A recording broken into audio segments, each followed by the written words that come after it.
À 22 ans, il ne pensait pas décrocher un CDI aussi rapidement, juste à côté de chez lui à Limoges. Non, faut que ça revienne vers toi un peu. À la fin de son alternance, il y a 6 mois, Arthur Mariot est embauché directement sur ce site de production de véhicules blindés.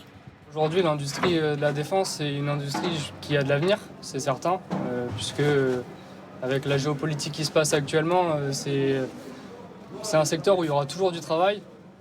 Donc je pense qu'on est assez sûr de pouvoir avoir une activité sur le long terme. L'usine Arcus tourne à plein régime depuis 2022. Ces engins militaires sont livrés en majorité à l'armée française, mais aussi à d'autres pays comme l'Ukraine. On démarre de rien, on démarre par le cadrage du châssis et on finit par un véhicule qui est roulant et qui part faire ses essais. Pour répondre à la demande, le site a ouvert une nouvelle ligne de production.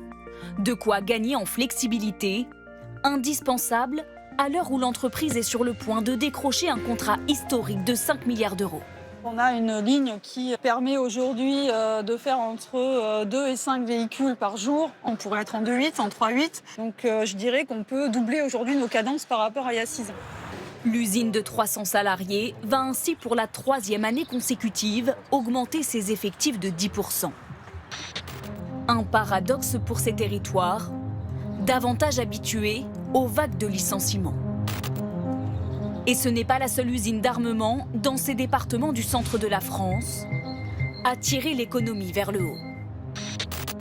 À Montluçon, Safran embauche 200 personnes chaque année depuis 2023.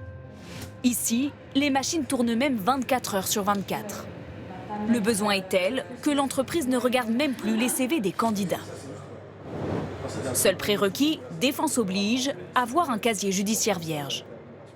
On tombe sur des profils type des anciens tatoueurs, des coiffeurs et un certain nombre de métiers, mais qui exigent, on va dire, de l'attention, de la rigueur et qui généralement contribuent parfaitement à notre environnement de travail.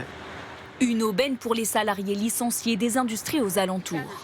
Comme cet homme arrivé en juin dernier. Il témoigne anonymement car il travaille désormais sur des équipements militaires sensibles. Après 23 ans dans l'industrie automobile, il n'est resté que 2 mois au chômage. Ce que je dis toujours depuis que je suis là, c'est vraiment comme si on m'avait enlevé une pierre des poumons. En fait. C'est comme une seconde respiration. Si vraiment j'aurais pas trouvé de travail, là j'aurais peut-être envisagé de partir ailleurs. Mais, ouais. Oui, bah oui, comme ça je reste à côté de ma famille. Des carnets de commandes pleins pour les entreprises qui profitent aussi aux communes alentours. Depuis les années 60, Montluçon a perdu près de la moitié de ses habitants. Mais l'année dernière, la ville a pu rouvrir une classe dans l'une de ses écoles primaires. C'est 5, 6, 7 élèves de plus chaque année.